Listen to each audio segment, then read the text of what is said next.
ಕಳೆದ 3 ದಿನಗಳಿಂದ ಸೋಷಿಯಲ್ ಮೀಡಿಯಾದಲ್ಲಿ ನೋಡ್ತಾ ಇದ್ದೀವಿ. ಏನಾಗಿದೆ ಅಂತಲೂ ಗೊತ್ತಾಗ್ತಾ ಇಲ್ಲ. ಯಾವುದೋ ಒಂದು ಖಾಸಗಿ ವಾಹಿನಿಯಲ್ಲಿ ಬಂದಂತಹ ಒಂದು ಎಡಿಟೆಡ್ ವಿಡಿಯೋ ಇಟ್ಕೊಂಡು 14-15 ವರ್ಷಗಳ ಕಾಲ ನಡೆಸ್ಕೊಂಡು ಬಂದಂತಹ ಈ ಆಸರೆ ಮುಚ್ಚಿಸ್ಬೇಕು ಅಂತ ಪ್ರಯತ್ನ ಪಟ್ಟರಲ್ಲ, ಆಗಬೇಕಾಗಿತ್ತು. ಆಸರೆ ಕಟ್ಟಿ ದುಡ್ಡು ಮಾಡಬೇಕು ಅಂತ ಬಂದು ನಾನು ಯಾವಾಗಲೂ ಹೇಳ್ತಾ ಇದ್ದೆ, ಅನಾಥರ ಹೆಸರಲ್ಲಿ ದುಡ್ಡು ಮಾಡೋದಂದ್ರೆ ನಮ್ಮಮ್ಮ ನಾನು ತಲೆಹಿಡಿಯೋದು ಬಂದೆ ಅಂತ.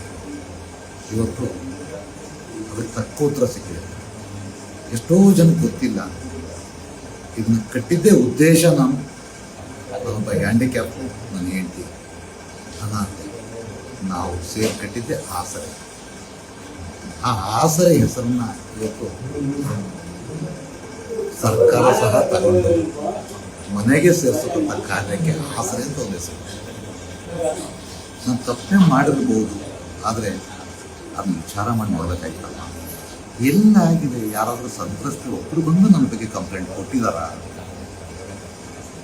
ಅಥವಾ ಯಾರಾದರೂ ಬಂದು ಹೌದು ನಾಡು ಇಂದ ಈ ಥರ ಮೋಸ ಆಗಿದೆ ಅಂತ ಒಬ್ಬರು ಕೊಟ್ಟಿದ್ದಾರ? ಆಗಿರ್ಬೋದು, ಅದು ಎಡಿಟೆಡ್ ಆಗಿರ್ಬೋದು, ಪೂರ್ವಾಪರ ತಿಳಿಯದೇ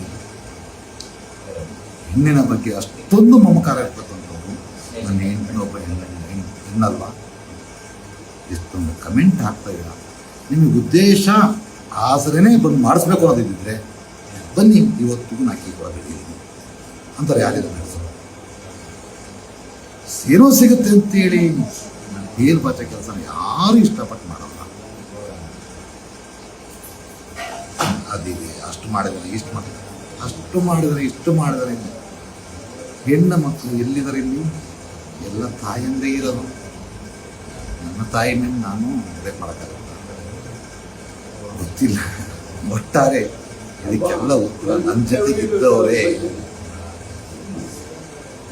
ಮಾಡಿರ್ತಕ್ಕಂಥ ಪಿತೂರಿಗೂ ಅವರೆಲ್ಲರಿಗೂ ನಾನು ಧನ್ಯವಾದಗಳು ತಿಳಿಸ್ಬೇಕು. ಯಾಕಂದರೆ ಆಗಿದೆ ಏನೇನು ಇವತ್ತು ಏನೇನು ಯಾವುದೋ ಖಾಸಗಿ ವಾಹಿನಿಯಲ್ಲಿ ಬಂತು, ಅದಕ್ಕೆ ಕಾನೂನು ರೀತಿಯಲ್ಲಿ ಹೋರಾಟ ಮಾಡಿ ಅದೇನು ಮಾಡಬೇಕು ಮಾಡಿದ್ವಿ.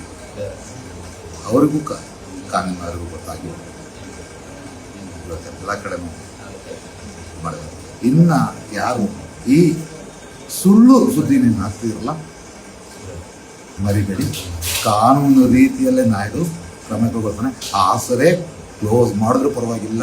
ಇವತ್ತೇನು ನನ್ನ ಮೇಲೆ ಗಂಭೀರ ಆರೋಪ ಮಾಡ್ತಿದ್ದೀರಾ, ಇದಕ್ಕೆ ತಕ್ಕ ಉತ್ತರ ಕೊಟ್ಟೇ ಕೊಡ್ತಾರೆ. ಅದಕ್ಕೆ ಅಂದರೆ ಕಾನೂನಿದೆ, ಕಾನೂನು ನಂಬಿದವನು ನಾನು, ಕಾನೂನು ಮೂಲಕನೇ ಉತ್ತರ ಕೊಡ್ತೀನಿ. ಈಗಾಗಲೇ ಎಲ್ಲ ಸಿದ್ಧ ಮಾಡಿದ್ದೀನಿ. Wait and see. ಇದಕ್ಕಿಂತ ನನ್ನ ಪರವಾಗಿ ನಿಂತಹ ಅವರಿಗೆ ಮೊದಲೇ ಜನರು ನನ್ನ ಬಗ್ಗೆ ಗೊತ್ತಿರಬೇಕು, ಮತ್ತೆ ಜೊತೆಗೆ ಇದ್ದು